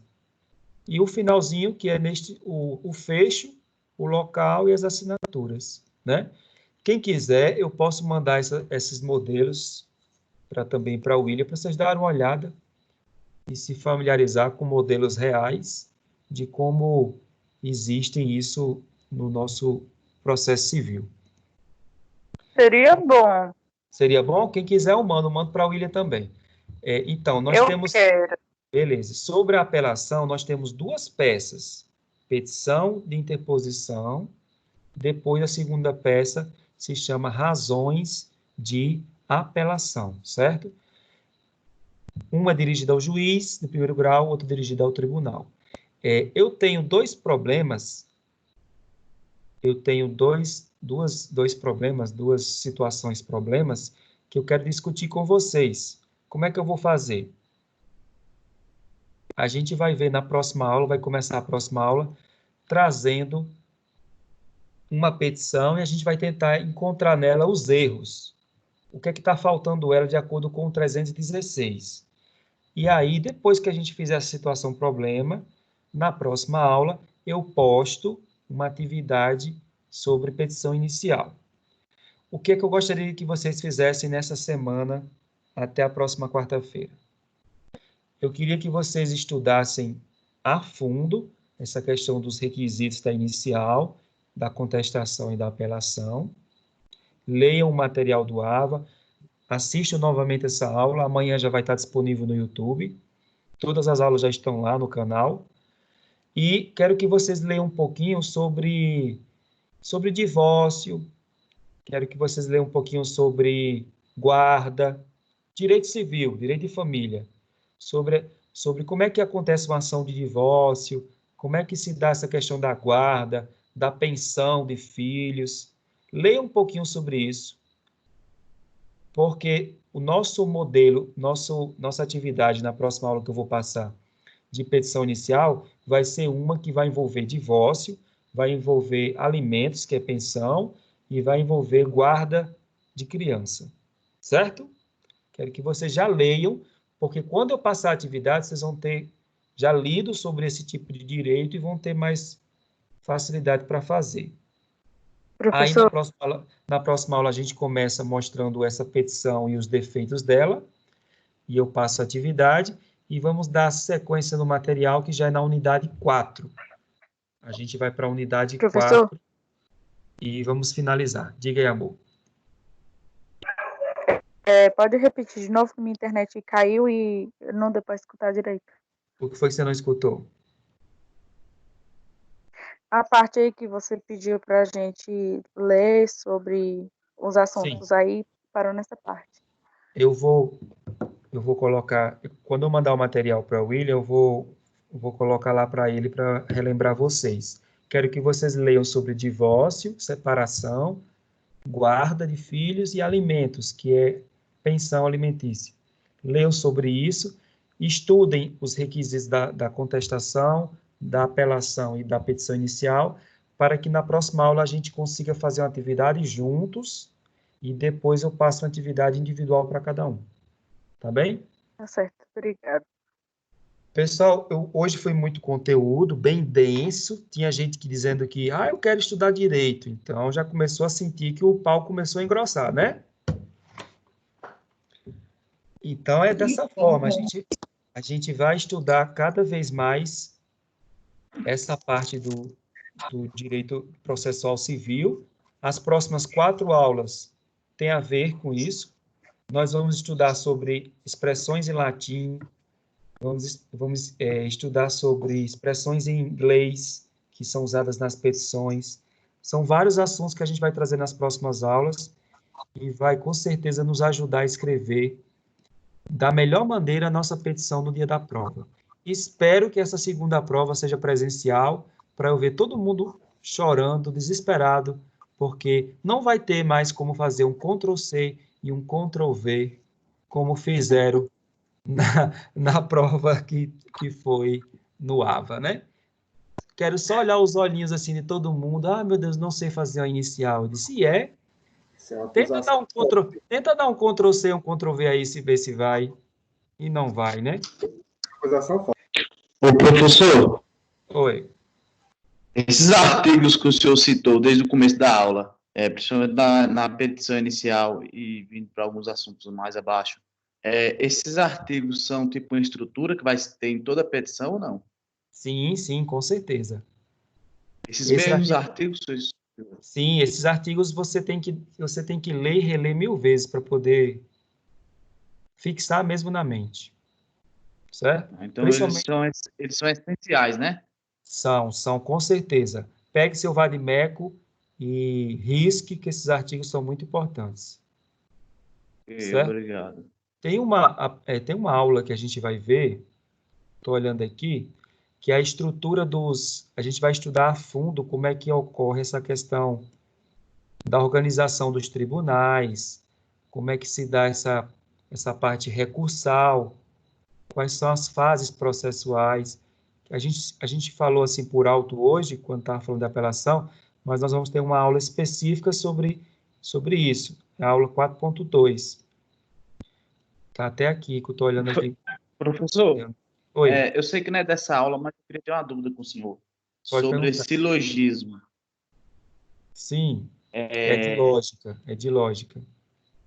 sim, é um assunto que é obrigatório você dominar ele no direito? Não, não, não. Não precisa não, até Não, né? porque, não, o que você precisa entender ali é só a teoria e entender como funciona. Não precisa dominar aquilo, não. Ok, entendi, obrigado. Ali é uma questão mais de entendimento, né?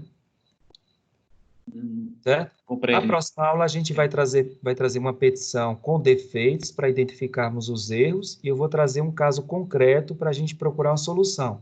É Maria José e Antônio dos Santos. Eles estão casados, estão tendo problemas e precisam se separar, só que tem bens. Maria precisa de uma pensão e tem um filho. Então a gente vai tentar ajudar a Maria e vamos criar uma petição inicial representando Maria na vara de família aqui da comarca de Irecê. Beleza? Então estudem sobre divórcio, estudem sobre guarda e sobre alimentos dentro da petição inicial, para a gente poder ter esses artigos já na mente para conseguir fazer a fundamentação jurídica. Quando estiverem estudando, escrevam num cantinho, o artigo de divórcio é esse, o artigo do Código Civil que fala sobre alimentos é esse. Já vai separando os artigos que você provavelmente poderá usar, para você não ficar muito perdido quando for fazer a fundamentação jurídica. Beleza, pessoal? Professor, Oi. quando um advogado pela primeira vez vai pegar um caso e surge um determinado caso e ele vai ter que fazer uma petição sobre aquilo, vai ter que fundamentar todos os fatos, ele já tem uma direção, tipo, quando ele é intimado por uma coisa, ele já vai ter noção mais ou menos do que seja? Sim, com certeza. Quando alguém vai ao seu escritório, você precisa de imediato entender o que é possível fazer. Então alguém chega no seu escritório e vai contar uma história. E se for alguém aqui de Irecê da região, vai ser uma história com muitos detalhes e que vai lhe cansar muito. E você provavelmente vai entender 10%. É normal. É do Vixe. povo daqui. Mas aí você consegue entender a história. Estou brincando só para dizer que o povo fala assim, conta muita história para você conseguir extrair o núcleo. Ah, beleza, a senhora quer se separar do marido. E a senhora, vocês têm 2 casas e 2 filhos, é isso? Pronto. Você ouve o fato e você na sua mente já vai pensando o que é possível fazer. E aí você já depois apresenta para ela as alternativas e deixa ela decidir. Quero realmente entrar com ação de divórcio, de separação dos bens, divisão dos bens, guarda compartilhada do filho. E aí você vai apresentar para a sua cliente as alternativas jurídicas que você tem disponível, deixar ela escolher, e aí quando ela escolher, você vai dizer o seu valor. Olha, para fazer isso aqui eu cobro tanto. E aí você faz seu trabalho e ao final ela vai ficar satisfeita, seu nome vai ficar bem visto na cidade e seu escritório vai crescer. É assim que se trabalha no mundo da advocacia. Mas, por exemplo, assim, o advogado, quando ele vai iniciar a carreira, ele já vai ter noção de que artigo vai ser aquele? Ele não vai ficar meio voando, não? Se Qual os você for, artigos que ele vai sim, utilizar para se basear os você for, fatos? ó, ninguém consegue decorar artigos, porque são muitos textos da lei. Mas você sabe qual o caminho das pedras. É um problema de direito de família, você já sabe onde pesquisar. É um problema por exemplo, um pedido de liberdade provisória de um preso. Você já sabe onde pesquisar. Se você for um aluno aplicado que estuda muito durante o curso, quando você fizer a prova da OAB, você vai passar, porque é uma das provas que mais exige, e automaticamente, quando você for advogar, a depender da área que você escolher, você não terá dificuldades quanto aos artigos. Para você ter ideia, como eu sou delegado de polícia e lido muito com direito penal e processo penal, eu sei os artigos de cor. como eu lido muito com os principais artigos do Código Penal, eu sei de cor cada linha, cada palavra, cada vírgula do CPP, do processo penal, e do CP, porque eu lido com aquilo 24 horas. Então, quando você for advogado, se você é advogado, por exemplo, de direito de família, tenha certeza que os artigos vão estar na sua mente, é algo automático. Claro que depende muito do esforço, né? Se você é um aluno que empurra o curso com a barriga, no final você vai ter um diploma, mas o mercado vai fazer o filtro e provavelmente você não vai conseguir nada. Eu acho que o mundo tem oportunidade para todo mundo, mas só para quem estuda. Hã? Uma das dificuldades que a gente está tendo um pouco é porque muitos da gente veio de escola pública, a maioria da gente. Tem 10 anos que a gente estudou e já tivemos um conhecimento precário e estamos tendo muita dificuldade. Como eu estou tendo, então eu estou tendo que fazer das tripas o coração, entendeu? Para ver se eu consigo entender alguma coisa. E você é um guerreiro. Você e quem está na sua condição é um guerreiro. E pode ter certeza que se precisar de mim para qualquer coisa, eu vou apoiar. Porque você está dizendo para si mesmo que quer superar essa estagnação de 10 anos e quer ser uma pessoa melhor profissionalmente. E o direito, né? Sim. E o direito é o curso que te dá muita oportunidade de emprego, muita mesmo. Eu costumo até brincar. Eu digo assim, meu irmão, se você não passar em nada, pelo menos você vai advogar. Não é? Então, pelo menos você vai ter um escritório com um colega e vai ganhar dinheiro. Tenha certeza. É verdade. Mas mesmo para você advogar aqui fora, você tem que ser bom. Você tem que... Imagine uma petição inicial toda mal feita, que chega na mesa do juiz, e outra que chega bem feita, bem elaborada, bem fundamentada. Como é que o juiz vai olhar esse advogado da petição ruim? E como é que o juiz vai olhar o advogado da petição boa? Com olhos diferentes, não é? É verdade. Então, o nosso zelo começa no primeiro período e ele se arrasta até o 10º e se arrasta durante a profissão. Então, se você leva o curso a sério hoje, tenha certeza que lá na frente você vai ser um bom profissional. Quando eu fiz a prova da OAB, eu estava finalizando o 8º, indo para o 9º. Eu nem estudei. Eu disse, eu vou tentar, porque se der certo, passou. Aí eu fiz a primeira fase. Passei. Acertei bem mais de 10 questões que precisavam do limite. Porque a prova da OAB você tem que acertar 50% das objetivas da primeira fase. Aí eu fiquei feliz, passei. Aí eu disse, eita, agora vem a segunda fase. Aí eu precisei estudar. Aí eu tirei 1 mês de férias do trabalho e fiquei 30 dias em casa. Estudando todo de manhã, de tarde, de noite. Porque eu precisava aprender algo que eu não tinha visto muito na faculdade, que era a prática da petição inicial. Eu não sabia fazer à mão uma petição inicial, né? Do início ao fim. E aí eu escolhi direito administrativo. Aí comecei a estudar a teoria de direito administrativo e todas as peças que cabiam dentro do direito administrativo. Eram mais ou menos 8 peças. Então, eu aprendi a estrutura das 8 peças, na mente, e onde estavam os principais artigos. Aí, quando eu fui fazer a prova da segunda fase, caiu uma petição inicial. Era uma ação popular. Fiz, perfeito, deu certo, passei. Graças a Deus, tirei a OAB. Nem advoguei muito, porque esse não era meu interesse. Terminei o curso, fiz o TCC no 10º período, e aí já fiz o concurso para delegado, já no início de 2013, e estamos aqui. Então, o seu esforço durante o curso vai ter um reflexo lá na frente. E você que veio da escola pública é um guerreiro. Tem que se esforçar mais? Tem. Mas a recompensa, meu irmãozinho, lá na frente vai ser bem melhor. É verdade, professor. Valeu aí pela dica. E conte comigo, sou seu parceiro. E de todos vocês que querem crescer. Jorginho. Qualquer coisa a gente vai ajudar o senhor lá na delegacia qualquer dia, né? Quem quiser visitar a delegacia de Central, é só me falar que a gente marca um dia para conhecer lá como funciona e tudo. Estou à disposição, viu? Eu Aí, quero, tá vendo, professor. galera? Quem quiser.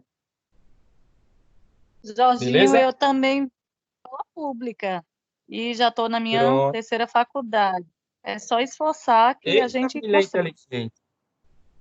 Com certeza, Não, muito inteligente. é isso Barulhenta que eu também, falo, né, é professor? porque muitos de nós aí vemos da pública. E É, o português da gente pessoal, é terrível. Principalmente a questão de escola eu pública, entendeu? sei, Então, a dificuldade de compreender um texto de jurídico é muito complicado. Verdade. eu É sei, mesmo. eu sei. Pessoal, foi maravilhoso estar com vocês nessa noite. Próxima quarta-feira estamos juntos e torcer para que a gente pelo menos tenha as 2 últimas aulas aí, final de maio para início de junho, presencial, para a gente finalizar com chave de ouro, viu? Fiquem com Deus e uma ótima noite. Boa Ok, noite, boa professor. noite. A todos. Boa noite.